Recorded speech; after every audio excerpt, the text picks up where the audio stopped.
Yeah.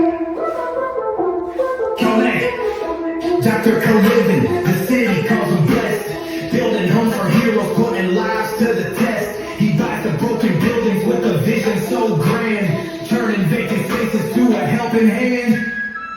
Bricks and hammers, not a stethoscope's call. He's diagnosing housing needs, answering the call for all. Fills empty lots like he's filling the need. Affordable havens, planting a generous seed. Dr. Co-living got the blueprint on lock. Prescribing shared walls, building a solid block. From the community gardens to the friendly. I think this is what they do. Habitation's blessing where the heart renews.